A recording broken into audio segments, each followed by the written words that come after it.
Amen. Praise God. Hallelujah. Purihin ang Diyos sa kanyang katapatan, kadakilaan sa ating pong buhay. I worship you, Lord God, my King, my Savior. Salamat mga kapatid sa ating mga kapatiran, pastor, disciple, at lahat ng mga members sa bawat mga iglesia, iba-ibang mga denominasyon, Luzon, Visayas, Mindanao, at mga kaibigan nating OFW, mga pastor na mga aking kaibigan, pagpalagan ng Panginoon, hindi ko man mabanggit ang inyong mga pangalan, ay patuloy tayong ingatan ng ating Panginoon Diyos. Sa ganun din sa aking pamilya sa lugar ng Tacloban City, salamat sa Panginoon. Patuloy siyang ingatan ng ating Panginoon Diyos. Oh, glorify your name, Jesus, my Lord. Hallelujah. Purihin ka, Panginoon, sa lahat ng bagay. Purihin ka sa iyong kadakilaan. Oh, glory. Tayo po mga kapatid, tayo ay muling dadaing sa Diyos. Muli tayong sasamba sa Panginoon. Muli tayong aawit. Awitan natin Panginoon ang ating sa ating paggising pa lamang ay patuloy tayong ingatan ng Diyos at maglilinis ng ating puso at tayo ay maglaging magpasalamat sa Panginoon. Amen. Panginoon, salamat o Diyos ngayong pong umaga. Pinupuri ka namin, pinapasalamatan sa dakilang bagay na gagawin mo at mga ginawa na, Panginoon. Salamat o Diyos na kami ay malayang makakapanalangin sa iyo, malaya kami makakatawag sa iyo, Panginoon. Dalangin namin o Diyos na patuloy mong ingatan ang buhay ng bawat isa. Ano man po nakita mo sa aming buhay, kasalanan sa isip, salita at sa gawa, ay hinihingi namin ng tawad o Diyos ngayong pong umaga. Pinupuri ka namin sa pangalan na Jesus, sa pangalan na Jesus. Amen. Tayo po iwawit sa Diyos. Sawitin natin sa Panginoon ang salamat, Panginoon.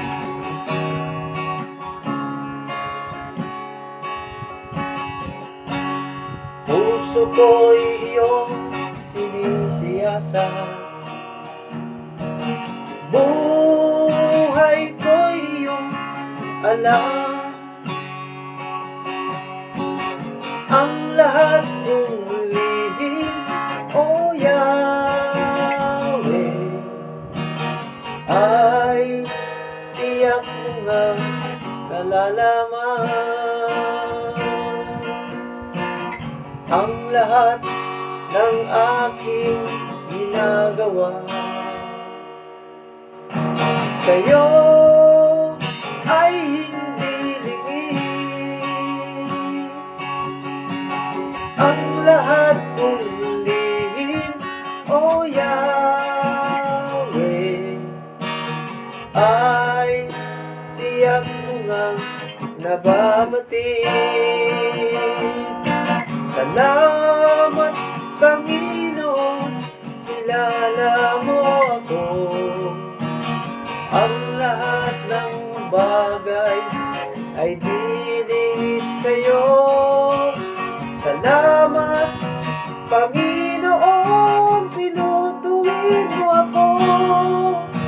Ikaw lang ang may alam ng aking patutunguhan, Lord. Salamat sa iyo, O Panginoon. O hallelujah, Jesus. Sa pagkagising, ang ngalan mo'y pupurihin. Ang puso ko'y laging may awit para sa iyo.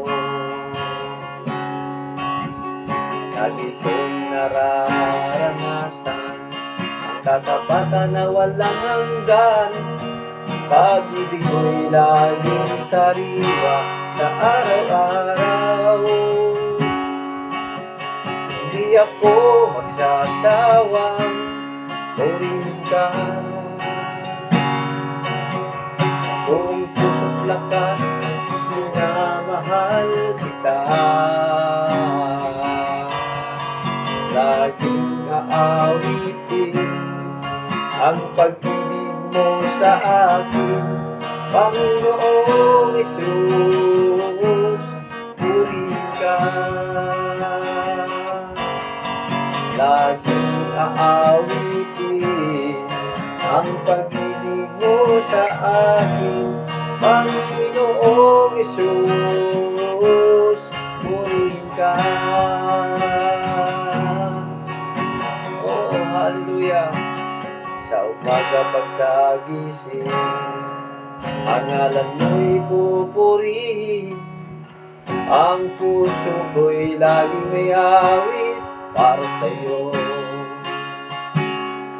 Lagi kong nararanasan ang katapatan na walang hanggan.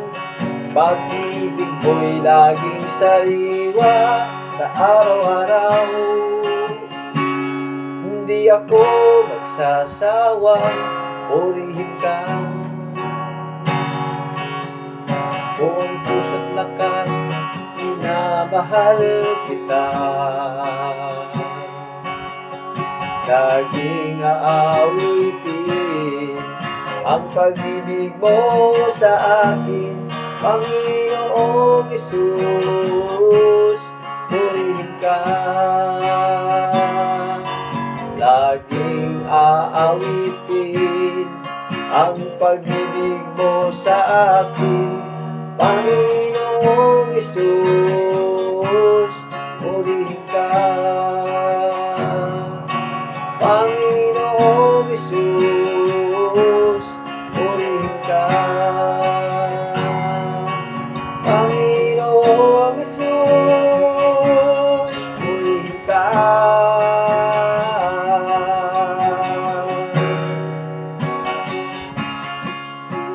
Oh, glorify your name, Jesus. Hallelujah. Purihin ka, Panginoon. Sambahin ka sa Espiritu at katotohanan ng Diyos. Paghatiin ka, Panginoon. Purihin ang iyong pangalan. Purihin ka, dakilang Diyos. Hallelujah, Jesus. Lord, salamat po, Panginoon, ngayon pong umaga. At dalangin ko, Panginoon, sa aming pagbubulay-bulayan ng iyong mabuting balita, ito po ay makatulong, Panginoon, sa buhay ng bawat isa. Pagpalain niyo po ang mga taong makakapamati ng iyong mahupay na sumat, dakilang Diyos. Lord, hallelujah. Dayawan ka, Ginoong yan na naaga, Panginoon. Hallelujah, Jesus. Lord, dalangin ko, Panginoon, ang iyong pong pagsama, O Diyos, ngayong umaga. Salamat po sa mga pagpapala at biyaya. Salamat po sa walang humpay, walang putol, walang katapusang pagpapala ang iyong ibinibigay sa buhay ng iyong mga anak, O Diyos. Pinupuri ka namin sa pangalan ng Jesus. Amen. Amen.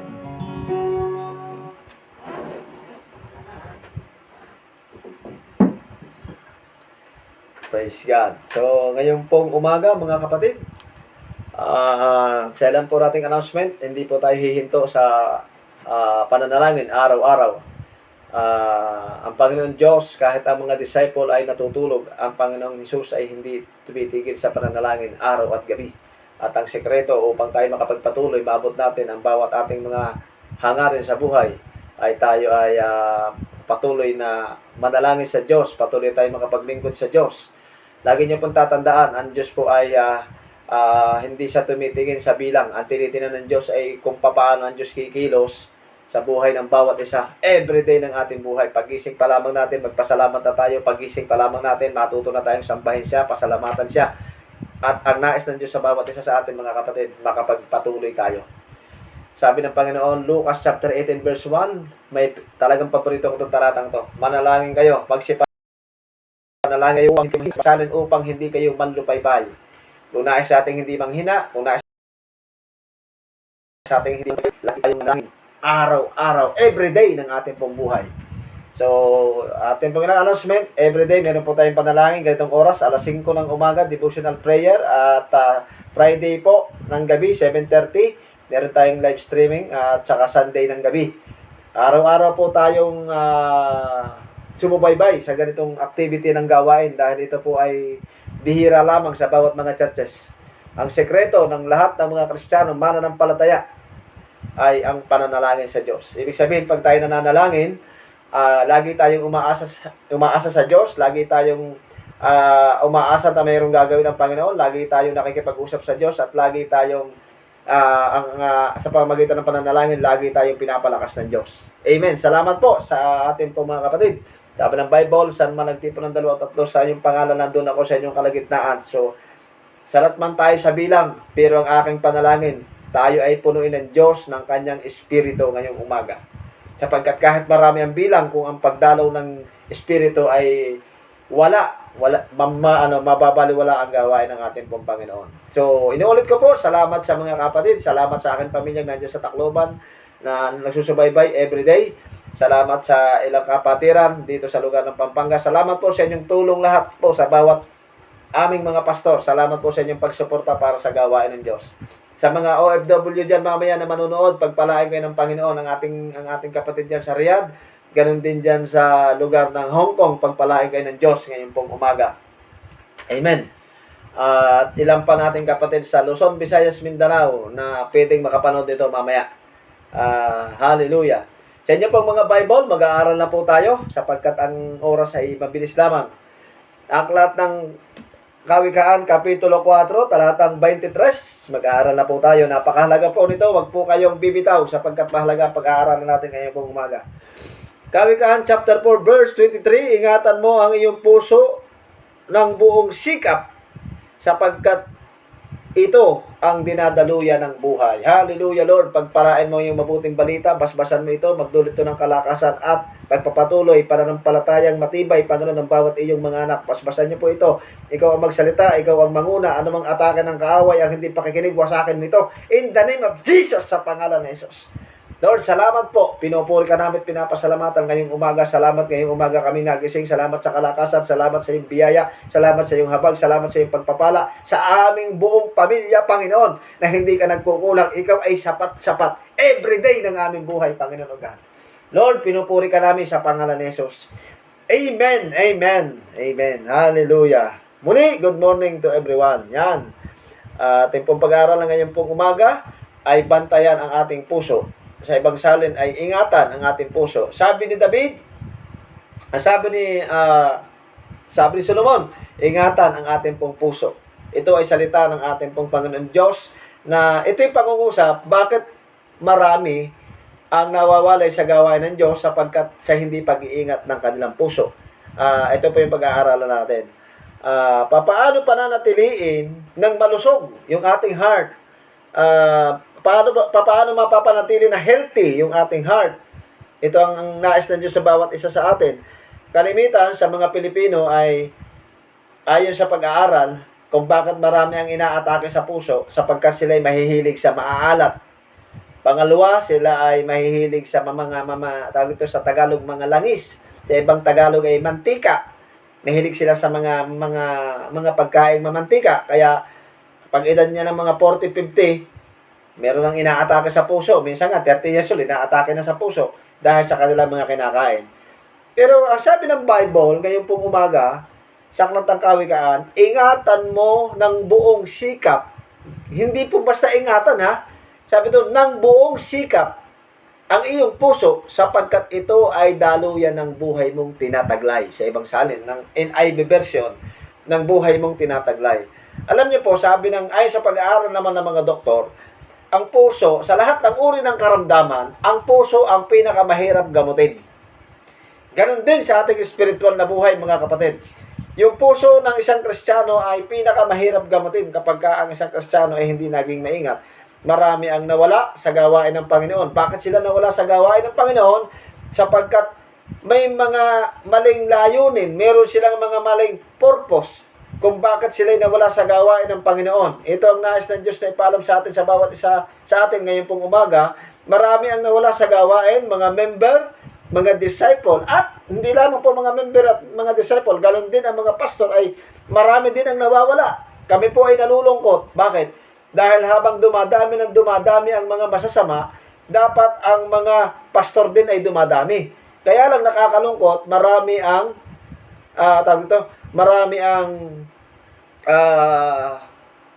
hindi nakapagpapatuloy. Mas dumadami ang mga masasama habang ang pastor naman ay nauubos. Mali. Dapat dumadami ang masasama, dumadami din ang mga manggagawa ng Diyos. Hallelujah. Yan. Dito, makikita natin, kaya pag sila tinanong mo, bakit nawala si sister, bakit nawala si brother, bakit namatay ang kanilang relasyon sa Diyos? Sapagkat hindi naingatan ang kanilang puso. Kaya pala sila nawala sa gawain ng Panginoon. Kaya pala nawala sila sa paglilingkod sa Ama, sapagkat nawalay ang kanilang relasyon sa Diyos. So nais ang ating pong Panginoon, kapatid, kaibigan, ano man ang iyong relihiyon, ano man ang iyong denominasyon, hindi lamang kami nangungusap sa kapwa namin mananampalataya. Kami nangungusap, ano man ang iyong religion, kailangan mong ibalik ang iyong tunay na relasyon sa Diyos, sapagkat ang relasyon mo sa Diyos, yan ay tinatawag na nandyan yung iyong heart. Kung bakit ka naglingkod sa Diyos ng ilang panahon, bakit ka naglingkod sa Diyos ng ilang taon, bakit ka naglingkod sa Diyos ng ilang buwan, at ikaw ay nawala sa gawain ng Panginoon, sapagkat ang relasyon natin sa ating Panginoong Hesus, ang relasyon natin sa Ama ay nawalay sa Diyos. Kaya kailangan ang nais ng Diyos, maibalik natin ang ating relasyon sa Kanya. Maibalik natin ang ating relasyon sa Diyos. Bakit? Sapagkat maraming tao ang mayroong religion, pero ang gusto ng Panginoon ay relasyon sa Kanya. Useless ang religion kapag tayo ay walang personal na relationship sa Diyos. At sa pamamagitan ng ating pong puso, doon natin may pakita ang tamang paglilingkod po natin sa ating pong Panginoon. Sa dentista, ano po ang kaunahan niyang tinitingnan? Sa dentista? Yung ngipin, di ba? Kaya nga dentista eh. Sasabi niya, smile! Titingnan ang iyong ngipin. Sa barbero, ano ang kanyang unang tinitingnan? Ang tinitingnan niya, yung buhok. Di ba? Yun ang kanyang tinitingnan. Ano pa? Yung mga manicurista, yung naglilinis ng mga kuko. Anong tinitingnan niya? Yung kuko natin. Ngayon, ang Diyos, ang tanong, ang Diyos, saan ba siya nakatingin? Aklat ng 1 Samuel chapter 16 verse 7, ang sabi ng Bible, 1 Samuel chapter 16 verse 7, ang sabi ng Biblia, nang makita ni Eliab, nakala niya si Nathan, si Eliab ang pinili ng Diyos, ang sabi ng Diyos, hindi yan ang aking pinili, sapagkat ang tao ay tumitingin sa physical appearance, sa panlabas na anyo. Ang sabi ng Biblia, subalit ako na iyong Diyos, ay ang tinitinang ko ay ang kanilang puso. Ang Diyos pala ngayong umaga ay nakatingin sa ating heart. Hindi lamang siya basta nakatingin. Kita niya kung ano ang kondisyon ng ating puso ngayong umaga sa ating pagpapatuloy bilang isang Kristiyano. At sa doktor naman, ang sabi ng doktor, sige, nagpa-check up, ang sabi ng doktor, sige, sir, ma'am, ang gawin nyo po, ito po ang resetang gamot, ang gawin po ninyo, lagi po kayong tumakbo sa loob ng 1 buwan. At pagdating po ng kayo tumakbo ng 1 buwan, bumalik po kayo dito sa ospital at i-check up po uli namin kayo. I-check po namin ang takbo ng inyong heart, ang takbo ng inyong puso. At pagdating ng 1 buwan, pupunta po doon yung tao nagpa-check up at i-check ng doktor yan. Malalaman ng doktor kung ito ay tumakbo araw-araw. Ganon din sa ating spiritual na buhay. May ibinibigay ang Diyos na resita sa atin para tayo mabuhay ng matagal. May ibinibigay ang Diyos na resita sa atin para tayo makapaglingkod ng tama. May ibinibigay ang Diyos na resita sa atin para natin ito gawin. Yung ating pinakang practice. Ano yung pinakang practice? Sabi ng Diyos, manalangin kayo araw-araw upang hindi kayo manglupaypay. Book of Acts chapter 2 verse 42, ang sabi ng Biblia, araw-araw silang nagsipanatiling matibay. Ang sabi doon, sila nagtitipon sa templo sa pagsasama-sama at sila'y nananalangin. Amen! Disciple ka man, pastor ka man, mananampalataya ka man, nakikita ng Diyos ang puso natin kung tayo ay araw-araw na nananalangin. At kapag ang ating kondisyon sa paglilingkod sa Diyos ay tila baga bumababa na, tila baga tayo hindi na makapagpapatuloy, gusto na natin minsan huminto, gusto na natin minsan umayaw, pero bakit hindi tayo umayaw? Sapagkat ito ay bunga ng ating pong mga panalangin. Ibig sabihin, tama pa ang kondisyon ng ating heart. Kaya yung sinasabi ng iba na, hindi, sundin mo lang ang puso mo. Kung ano ang nasa ng puso mo, sundin mo lang. Kahit mali. Hindi po yun. Ang sabi ng Bible, aklat ng Jeremiah, Kapitulo 17, talatang 9, ang sabi doon, ang puso ng tao ay mandaraya ng higit sa lahat ng bagay. Biro mo yan? Yung palang puso natin ay mandaraya ng higit sa lahat ng bagay. Kaya nga mayroong kanta si Madeline Reyes, kapag tumibok ang puso, lagot ka na. Siguradong huli ka. Hirap, no? Pero nais ng ating pong Panginoon, ngayon pong umaga, mga kapatid, yung heart natin, ating ituon sa Diyos. Yung ating pong puso, lagi nating i-align sa Diyos. Alam niyo po, bakit marami talaga yung nawalay sa gawain ng Panginoon? Sapagkat hindi naingatan yung kanilang puso sa paglilingkod sa Diyos. Yung iba, nasaktan, hindi na dumalo. Yung iba, nakorek, hindi na dumalo. Yung iba, nagdamdam, hindi na dumalo. Yung iba, may mga bagay silang hinihingi na hindi na ibigay, hindi na dumalo. Pero ang sabi ng Panginoon, ingatan mo ang iyong puso. Huwag kang titingin sa tao. Huwag kang titingin sa iyong kapwa mananampalataya. Huwag mong titingnan ng iyong pastor. Tumingin ka lagi sa taas. Yung problema mo, ang iyong problema, malaki ang iyong problema. Ang problema mo, malaki sa harap. Ang problema mo, nasa tagiliran, malaki rin. Ang problema mo, nasa kaliwa, malaki rin. Ang problema mo, lumingon ka sa likod, mas malaki. So, ano gagawin mo? No choice ka, kahit saan ka umikot, puro problema ang makikita mo. May isang dapat kang makita. Ang gagawin mo, tumingala ka sa Diyos. Lord, ikaw ang sasagot sa lahat ng aking pangangailangan. Amen! Hallelujah! Kaya huwag kang manghihina, huwag kang manlulupaypay, sapagkat ang Diyos natin ay buhay. Ang nais lamang niya, gusto mo tayo ay kanyang palakasin sa pamamagitan ng ating pong devotional prayer every day in your life ng ating pong buhay. Hallelujah! Yung batayan ng Diyos ay ang tinatawag na yung pong ating puso. Sa paglalagay ng hari, sapagkat si David dito ay pinipili, sabi ng isinugo niya si Propeta Samuel, at sabi niya, puntahan mo doon ang anak ni Jesse sapagkat meron akong napili doong ilalagay na hari. Bakit ang Diyos ay pumili ng bagong hari? Sapagkat itong si Haring Saul ay puro mali na ang pinagagagawa. Puro lihis na doon ang kanyang pinagagagawa. May pinapagawa ang Diyos na iba ang ginagawa nitong si Haring Saul. Kaya pumili ang Diyos ng bagong hari. At napili niya ang batang-batang si David. Batang-batang si David na nag-aalaga lamang ng mga tupa. Pero ang akala nitong propeta ay itong si Eliab. Dahil nakita niyang si Eliab ay gwapo, si Eliab ay matipuno, macho, maganda, matangkad, gwapo. Pero ang sabi ng Diyos, hindi ako tumitingin sa physical appearance. Marahil pag tayo dumadalo, maganda ang ating suot. Yes, maganda naman talaga yun. Tamang pagsamba yun. Yung bago ang sapatos mo, hindi tinitingnan ng Diyos kung gaano kamahal yung cellphone mo, kung gaano kamahal ang suot nating alahas, kung gaano, hindi yun. Ang tinitingnan ng Panginoon sa bawat isa sa atin yung ating puso. Kung papaano mo siya sasambahin every day ng ating buhay. Hallelujah! Kung papaano mo sa paglilingkuran ang Diyos nating buhay. Lagi niya tayong binabantayan araw-araw. Binabantayan niya ang tao, papaano ang tao magpapasalamat. Biro mo mula gabi hanggang umaga, ilang oras kang natutulog, pinahihinga ka ng Diyos. Grabe! Kahit hindi kasaksakan ng oxygen, pinahihinga ka ng Diyos. Tulo na ang laway natin sa pagtulog. Pero pinahihinga pa rin tayo ng Diyos at paggising natin, ang hinahanap ng Diyos, papaano mo siya pasasalamatan, papaano mo siya papupurihan, papaano mo siya sasambahin, mula paggising natin hanggang bago tayo matulog. So, nais ng ating pong Panginoon, mga kapatid, ibalik natin yung tamang puso sa Diyos. Na nung una tayong makakilala sa Panginoon, ang gusto mo lagi sasambahin siya, ang gusto mo lagi aawitan siya, ang gusto mo lagi magpuri sa Kanya, ang gusto mo lagi, walang makakahadlang sa iyong gagawin. Bakit? Sapagkat tama ang puso eh. Pero bakit habang tumatagal ang paglilingkod natin sa Diyos, tila baga nababago ang paglilingkod natin sa Diyos? Nais ng Panginoon, muli mo siyang balikan. Nais ng Panginoon, muli mong itama, muli mong i-align. Hindi po lahat na naglilingkod sa Diyos, hindi lahat ng sumasamba naka-align ng puso. Ngayong umaga, sino ka man, kaibigan, kapatid, mananampalataya ka man, religion man ang iyong kinabibilangan, nais ng Diyos, maitama natin ang ating pong puso sa ating pong Panginoon. Kaya sabi nun, pumili siya ng bagong pinuno na walang iba kundi si David. Ang tamang puso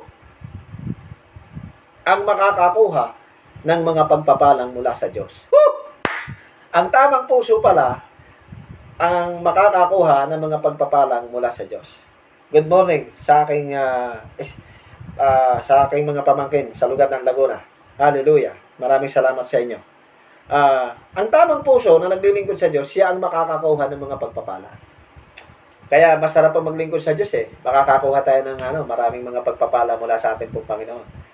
Ang aking mga pamangkin, palagi kong pinagpiprayan. Ang pamilya Manipol, ang pamilya Oroga.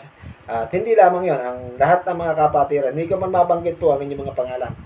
Pero dahil ang gusto ko nga maging tama ang puso ng bawat isa, lalo po tayong pagpapalain ng ating Panginoon Diyos. Hallelujah. Si David ay nagkasala. Ano ba buhay ni David? Perfecto ba siya? Hindi po. Si David, ang sabi ng Biblia, siya ay nagkasala. Marami siyang pinatay. Nagkasala siya ng immoral. Nangalunya siya. Pero ang sabi ng Biblia, kahit siya nagkasala ng immoral, marami siyang pinatay, ang sabi ng Biblia, ibinilang siyang matuwid ng Diyos. Amen! Woo! Kahit pala ikaw ay minsan ay nagkakamali, pero hindi ko sinabi magkamali tayo sinasadya. Ha? Ang point ko dito, meron po tayo pagkakasala, hindi natin sinasadya. Pero sabi ng Biblia, si David ay itinuring ng Diyos na matuwid. Ipinagmalaki pa siya ng Diyos. Saan yung mababasa ang pinagmalaki si David ng Diyos? Hagitan na siya ng alon niya, maraming pinatay, nagkasala. Saan siya binila ng Diyos na matuwid? Saan Biblia? Saan talata? Book of Acts. Aklat ng mga gawa, Kapitulo 13, talatang 22. Ang sabi ng Biblia, ganito ang patutuo ng Diyos patungkol kay David, sapagkat si David na anak ni Jesse ay aking nasumpungan na handang sumunod sa lahat ng aking mga utos. Amen! Yung palang tamang puso, yung palang tamang motibo, yung palang tamang pagsamba, yung palang tamang pagdalo sa gawain ng Panginoon, ang sabi ng Panginoon, handang sumunod sa lahat ng inuutos ng Diyos. Ibig sabihin, mahirap man ito o hindi, umuulan man o araw, kailangan natin gawin ang kalooban ng ating pong Panginoon. Kaya salamat po sa Panginoon, mga kapatid. Salamat sa Diyos na meron po mga ganitong live streaming na mga pangangaral sa Panginoon. Bakit? Dahil ang ibang mananampalataya, hindi ka na nakakadalo sa panambahan. Ang Diyos na ang lumalapit sa atin. Dinala na ng Diyos ang kanyang salita sa iyong bahay.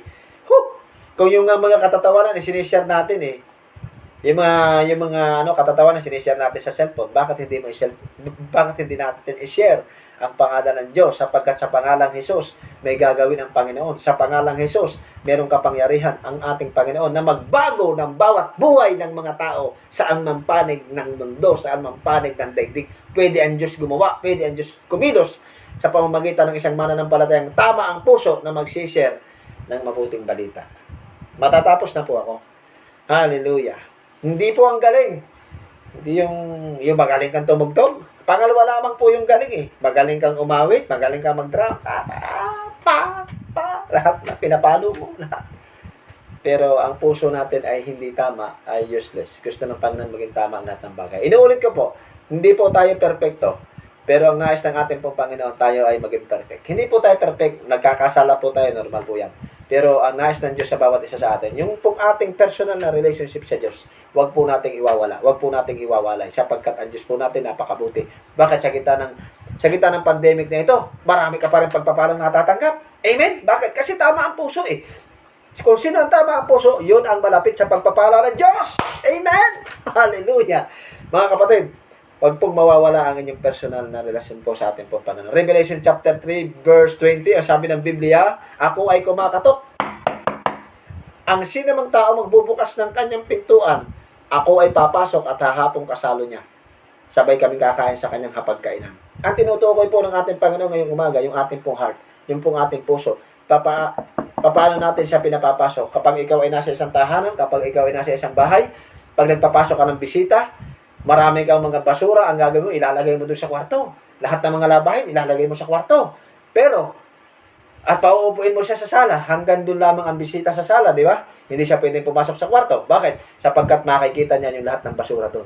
Makikita niya lahat ng kalat doon. Yung lahat ng itinambak natin doon. Amen? Meron lamang limitasyon. Ganon din sa Panginoong Hesus. Minsan pinapasok lamang natin si Kristo sa ating buhay. Minsan pinapasok lamang natin si Kristo sa ating buhay. Pinapasok lamang natin siya, matapos natin siyang papasukin hanggang doon lamang. Kaya nga, pagka meron tayong bisita na lahat ng basura nandun sa loob ng mga kwarto, sa iba-ibang kwarto, minsan tinatago pa natin sa CR, at pagdating ng bisita, pag say ko pa to, tuloy po kayo, pasok po kayo, paupuin natin sa sala, at pag siya nakaupo na sa sala, hanggang doon lamang siya. Meron lamang limitasyon ng ating pong bisita. Hindi siya pwedeng pumasok doon sa kwarto. Bakit? Dahil makikita ang lahat ng basura. Alam niyo po, ang ating Panginoong Hesus, hindi. Kapag pinapasok mo siya sa iyong puso, say kumakatok, papasukin mo siya. At ang gusto niya, ang sabi ng Bible, kapag ang Diyos ang naghahari sa ating buhay, pag sinabing hari at pumasok sa iyong tahanan, lahat ng pwede niyang puntahan, kailangan niyang mapuntahan. Kaya ayon sa pag-aaral, yung pong ating heart, yung pong ating puso, meron po yung kwarto-kwarto. Meron po yung kwarto-kwarto. Meron yung room na dapat yan lahat ay naka-open. Para pag nadaanan ng Panginoong Hesus, lahat yan ay malilinis. Huwag po nating isasarado. Kasi ang nangyari sa mananampalataya, pinapasok lamang si Jesus hanggang sala, pero ayaw nilang papasukan sa kanilang kwarto. Ayaw nilang papasukan sa kanilang room. Bakit? Sapagkat makikita ang lahat ng kalat. Pero ang nais ng Diyos po ngayong umaga, alisin ng Diyos yan. Ibigay natin sa Diyos. pagtiwala natin sa Diyos. Ang tamang puso, mga kapatid, tamang paglilingkod sa Diyos. Inuulit ko po, malapit po ito sa pagpapala. Tamang paglilingkod sa Diyos, tamang heart, tamang puso. At sabi nga ng doktor, inuulit ko po hindi po ito madali. Pinakang mahirap gamutin sa isang tao sa kanyang karamdaman ay yung kanyang puso. Pero ngayong umaga, walang mahirap sa Diyos. Walang imposible sa Diyos kung ipagtitiwala po natin sa Panginoon niya. Walang imposible sa atin pong Panginoon Diyos. Hallelujah. Ilan po sa atin, dahil sinunod po natin yung ating pong puso. Kaya nga may kantay, kapag tumibok ang puso, lagot ka na. Siguradong huli ka. Hallelujah. Base sa akin pong karanasan naman ito. Ilan po sa atin ang sabi nila, sige, sundin mo lang yung puso mo. Ipaglaban mo. Ilan po sa atin na mananampalataya? Ilan sa ating mga disciple? Ilan sa ating mga pastor? Sinunod natin ang ating puso. Sinunod natin ang ating kalooban. Ipinaglaban natin. Pero sa bandang huli, na-realize natin, mali talaga tayo. Nagkasala talaga tayo sa Diyos. Aminin po natin ngayong umaga. Ilan sa atin na nagdesisyon, sinunod natin ang ating puso, sinunod natin ang ating kalooban. At isang araw, tumagal hanggang naging magulo pa ang ating buhay. Bakit? Dahil sa mali nating pagpapasya, sinunod natin ang nasa ng ating puso. Pero sabi ng Bible, mga kapatid, 1 John 1:9, gaano man kalaki ang ating mga kasalanan, kung tayo lamang ay hihingi ng tawad, siya ay, at tayo magpapakumbaba, tapat ang Diyos, ang sabi doon, na tayo ay patatawarin niya at lilinisin sa lahat ng ating kamalian. Ngayon pong umaga, mga kapatid, hindi po tayo perfecto. Gusto ng Diyos tayo po ay maging malinis. Gusto ng Diyos lahat ay maayos. Gusto ng Diyos lahat ay itatama. Naglilingkod na rin lang po tayo sa Diyos bakit hindi pa natin itama? Ayaw ng Diyos ng 50-50. Minsan sa Diyos ka, sa susunod na araw hindi ka sa Diyos. Hindi po. Gusto ng Panginoon. Habang tumatanda tayo, lalo tayong mapalapit sa Diyos, lalo tayong maitama ang paglilingkod sa Panginoon. May lamang po ang buhay. Ang bukas ay hindi po natin hawak. Naabot tayo ng live streaming na ito, mga kapatid. Kung hindi ka seryoso ngayong umaga, seryoso ang Diyos. Sa lahat po na makakapanood nito, mahal po namin kayo sa Panginoon. At nais ng ating pong Panginoon sa bawat isa sa atin na tayo po ay maitama ang ating puso sa paglilingkod sa Kanya. Acts chapter 13 verse 22, ang sabi ng Diyos, ganito ang patutuo ng Diyos kay David, sapagkat si David ay nasumpong akong anak ni Jesse na handang sumunod sa lahat ng aking nais, sa lahat ng aking utos. Mga kapatid, ilan sa atin ang nagnanasa pag sumunod sa utos ng Diyos? Marahil nagapos tayo ng ating pong trabaho, pero isang araw, alam ng Diyos ang ating pong puso, ninanasa pa rin po natin ang makasunod sa Kanya. Ninanasa pa rin po natin ang makapaglingkod sa Kanya. Ninanasa pa rin po natin ang makabalik sa Kanya. Kung ikaw ay, ano man ang iyong religion, ninanasa mo na, Lord, gusto kong makabalik sa iyo, Ama, sa paglilingkod sa Diyos. Gusto kong makabalik sa iyo, Panginoong Jesus. Mula sa aking pagdidesisyon ng mali, ay muli mo pong muling itama, Panginoon, sapagkat ako'y naniniwala, Panginoon, kapag ako ay malapit sa iyo, kapag ako'y naglilingkod sa iyo, mas malapit ang pagpapala ng aking pamilya. Amen! Hallelujah! Nadadala po ako ng emosyon dahil base sa karanasan ko, buhay ang aking itinuturo. Hindi po ito isang kwento, ito isang totoong buhay. Lahat, yung pong paglilingkod natin sa Diyos, bakit tayo nakapagpapatuloy? Sapagkat yan ay bunga ng mga panalangin ng bawat mga mananampalataya, bawat mga disciple, bawat mga pastor, nagpe-pray sa atin. Kaya wag po kayo magsasawa, mga kapatid. Huwag mong pagsasawaan ang salita ng Panginoon. Lagi kang maging uhaw. Lagi kang magutom sa salita ng Diyos. Kapag ikaw ay uhaw, lagi mong hinahanap. Kapag ikaw ay gutom, lagi mong hinahanap. Yun ang tamang pusong naglilingkod sa Diyos. Hallelujah. Kung ikaw naman ay pastor, disciple, ang tamang puso, 5 minutes na lang po. Ang tamang puso, huwag kang lalaban sa pastor mo. Huwag kang lalaban sa head mo. Si Haring Saul, maganda ang kanyang ginagawa. Ang sabi ng Diyos kay Haring Saul, Saul, patayin mo lahat ng mga hayop, wala kang ititira. Mula sa maliit hanggang sa malalaki, ubusin mo sila. Ang ginawa nitong si Haring Saul, nagtira. At ang dumating ang kanyang pastor, si Propeta Samuel, ang sabi ni Samuel, anong ginawa mo? Ang sabi ni Saul, nagawa ko po ang utos ng Diyos. Ang sabi ni Propeta Samuel, hindi totoo yan. Ano ang narinig kong ingay ng mga baka? Ang sabi nitong si Haring Saul, hindi po sa akin yan. Sa mga tauhan ko po yan. What is the point? Ang point po ay ito. Ang sabi ng Diyos sa kanya, ubusin mo. Ang ginawa nitong si Saul, si Haring Saul, nagtira.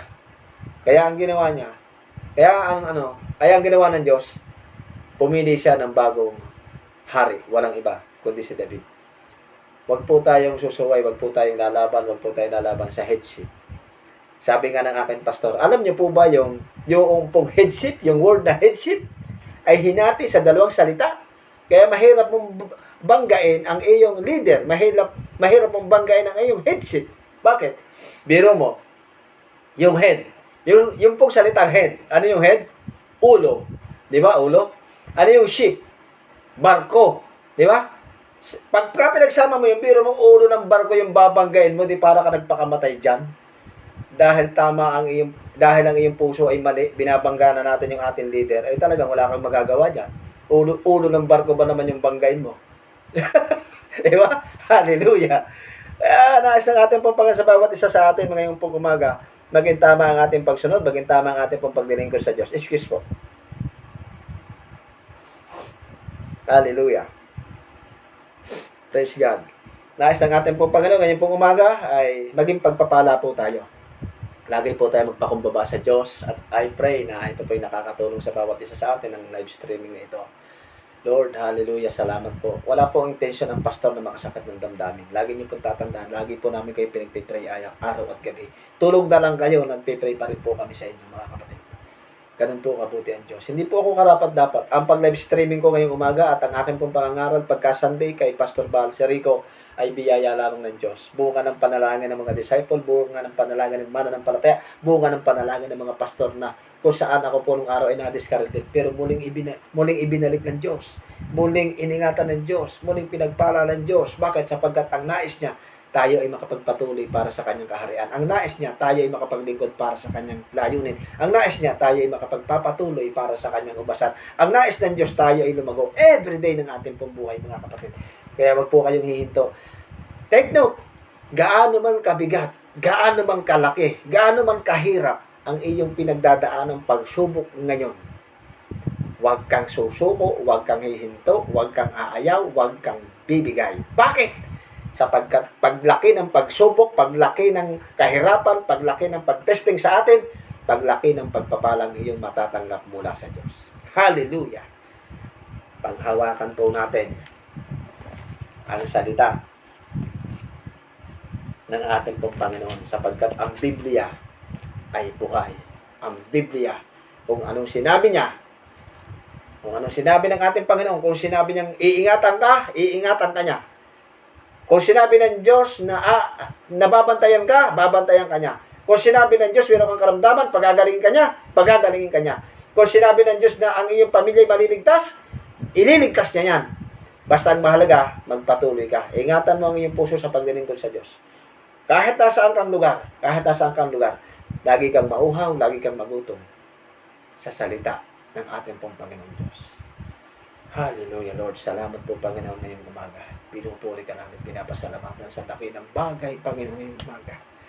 Salamat sa kalakasan, salamat sa buhay, salamat sa iyong himala, salamat sa iyong pagpapala, Panginoon. Oh, glory, glory, hallelujah, Jesus. Purihin ka, Panginoon. Pasalamatan mo, Diyos. Mga kapatid, tayo ay umawit ng isa sa Panginoon bago po tayo magtapos at tayo manalangin na. Tayo po ay aawit sa Diyos. Awitin po natin ang hindi ako magsasawa. Mga kapatid, wag po tayo magsawa sa ating Panginoon sapagkat ang Panginoon ay napakabuti sa ating pong buhay. Hallelujah. Oh, glorify your name, Jesus, my Lord, my God. Sa umagang pagkagising, ang ngalan mo'y pupurihin. Ang puso ko'y laging may awit para sa'yo. Lagi kong nararanasan katapatan na walang hanggan. Pag-ibig mo'y laging sariwa sa araw-araw. Amen. Tunay nga pag-ibig mo, Diyos, ay wagas. Sa umaga pagkagising, ang ngalan mo'y pupurihin. Puso ko'y laging may awit para sa'yo. Lagi kong nararanasan ang katapatan na walang hanggan. Pag-ibig mo'y laging sariwa sa araw-araw. Hindi ako magsasawang purihin ka. Buong puso't lakas, minamahal kita. Laging aawitin ang pag-ibig mo sa akin, Panginoong Hesus, purihin ka. Hindi ako magsasawang purihin ka. Buong puso't lakas, minamahal kita. Laging aawitin ang pag-ibig mo sa akin, Panginoong Hesus, purihin ka. Laging aawitin ang pag-ibig mo sa akin, Panginoong Hesus, purihin ka. Panginoong Hesus, purihin ka. Mga kapatid, mag-pray tayo. Hallelujah, Jesus. Panginoon, salamat o Diyos. Ngayong umaga, pinupuri ka namin, pinapasalamatan sa panibagong dakilang bagay na ginawa mo na naman, Panginoon o God. Hallelujah, Jesus. You are the King of Kings, Lord of Lords, God, my King, my Savior. Hallelujah. Thank you for your love. Thank you for your presence. Oh, glorify your name. Hallelujah, Jesus. Glory. Oh, karapat dapat kang sambahin, karapat dapat kang itaas. Hallelujah. Karapat dapat kang papurihan. Ikaw ang Diyos na maral, ikaw ang Diyos na nagpapala, ikaw ang Diyos na nagpapagaling, ikaw ang Diyos na nanimala, Panginoon, ikaw ang Diyos na nagliligtas. Hallelujah. Ikaw ang Diyos na nagpapatawad, Panginoon, ikaw ang Diyos na nag-iingat. Hallelujah, Lord. Glory, glory, by your name, Jesus. Lord, salamat po, Panginoon, ngayong umaga, dakilang Diyos, sa dakilang bagay na ginawa mo. Salamat, Panginoon o Diyos. Tulungan niyo po ang aming bansa, Panginoon o God. Taas mong kanubiyan ang aming bansa. Tulungan niyo po ang mga namumuno, ang leader mula sa pinakamataas hanggang sa pinakamababang namumuno. Magkaroon sila ng takot sa iyo, Panginoon o God. Lord, tulungan niyo po, Panginoon, hallelujah, ang lahat ng kapatiran, Panginoon o Diyos, sa iba't ibang panig ng daigdig, Panginoon, hallelujah. Ano man ang kanilang mga denominasyon, sila'y makapagpatuloy, maingatan namin ang aming puso sa paglilingkod sa iyo, Panginoon. Huwag niyo po kaming bibitawan, Panginoon God. Huwag niyo po kaming aayawan, Panginoon. Huwag niyo po kaming susukuan, Panginoon. Hallelujah! Oh, glory pa your name, Jesus. Purihin ka, Panginoon. Pasalamatan ka, O Diyos. Oh, glory to God. Woo! Hallelujah, Jesus. Tulungan niyo po, Panginoon o Diyos, ang bawat mga mananampalataya. Lalo niyo po sila pagpatuloy doon. Sila'y makapaglingkod sa iyo, Panginoon. Nanangin namin, O Diyos, na hindi po madali, O Diyos, ang pagbagay na iyong po pinapagawa, Panginoon. Kumalit dahil sa ikaw ay aming katulong, nagagawa namin, Panginoon o Diyos. Ang bawat mga nasa ibang bansa, Panginoon, ang mga aming kapatid, O Diyos, OFW, Panginoon, patuloy mo silang ingatan. Patuloy mo silang gabayan, O Diyos. Ganun din, Panginoon, ang buhay ng aming pastor, Panginoon, Pastor Balserico, Panginoon, kanyang buong pamilya, tulungan niya po, O Diyos. At dalangin namin, Panginoon, ngayong umaga, O God. Hindi ka man mabanggit ang kanilang mga pangalan ng kanilang buong pamilya, Panginoon, lalo higit dito sa lugar ng Pampanga, O Diyos. Patuloy mong tulungan ang bawat mga kapatiran, Panginoon, O God. Lord, ang pamilya Chua na maraming tauhan, O God, pagpalain mo kanilang business, dakilan Diyos, in the name of Jesus, ilayo sa anumang karamdaman, sakit, sa pangalan ni Jesus, sa pangalan ni Jesus, magkaroon na sila ng karamdaman ay ang mabilis na kagalingan, sa pangalan ni Jesus, sa pangalan ni Jesus, O God. Gamitin niyo silang instrumento, Panginoon, sa kanilang mga tauhan, O God, makatulong sa kanilang mga pamilya, Panginoon, hallelujah. Dalangin din namin, Panginoon, yung gawain sa lugar ng Mexico, God. Ihanda mo, Panginoon, iyong mga mananampalatayang ililigtas, dakilan Diyos. Ganun din sa lugar ng San Fernando, Panginoon. Ganun si Pastor Mario, Pastor Planty, Panginoon, God. Mga kapatiran namin. Luzon, Visayas, Mindanao, God. Tulungan niyo po ang bawat isa. Tulungan niyo po mga frontliners, dakilan Diyos. Na ingatan niyo po sila sa anumang karamdaman, Panginoon, God. Ilayo sa anumang sakit ng mga frontliners, dakilan Diyos. Ganun din ang mga pastor, Panginoon, mga pamilya ng pastor, lalo niyo po pagtibayan ng pagsasama ng bawat mga pamilya, ang kanilang mga anak, makakatapos ng mga pag-aaral, Panginoon. Hallelujah, sapagkat sila ang susunod, Panginoon, sa bawat aming ginagawa, O God. Glorify your name, Jesus. Ikaw pa magpuprovide ng pangangailangan ng iyong mga anak, O Diyos. Tulungan niyo po ang bawat mananampalataya mayroong pangangailangan, Panginoon. Abutin po na iyong mapagpalang kamay. Hallelujah. Bukas niyo po ang inyong kalangitan ngayong umaga, dakilan Diyos. Lord, ang pamilya Manipol, Panginoon, ang pamilya Oroga, dakilan Diyos. Oh, hallelujah, oh God, Jesus. Tulungan niyo po, Panginoon, oh God. Tulungan niyo po, Panginoon, ang bawat aking pamilya, Panginoon. Tulungan niyo po, Panginoon, dakilan Diyos. Ang bawat iyong mga anak, oh Diyos. Oh, glory, hallelujah. Lord, ang maayos na pagbiyahe ni Sister Elena Camposano sa kanyang pag-uwi sa lugar ng Leyte, Panginoon, tulungan niyo po siya.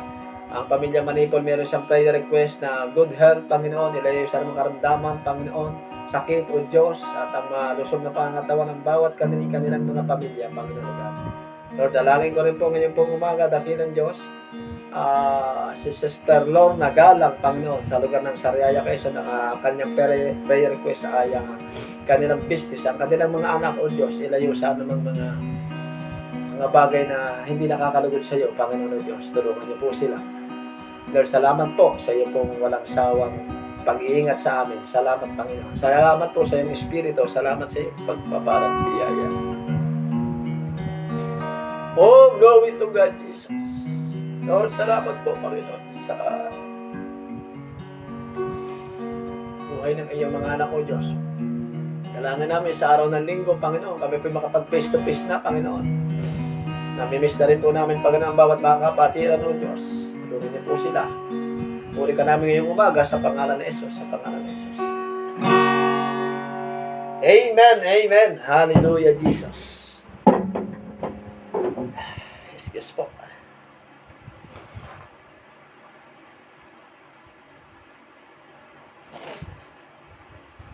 Salamat po sa inyong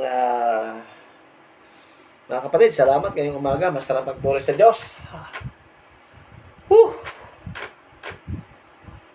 Ayaw huminto. Talagang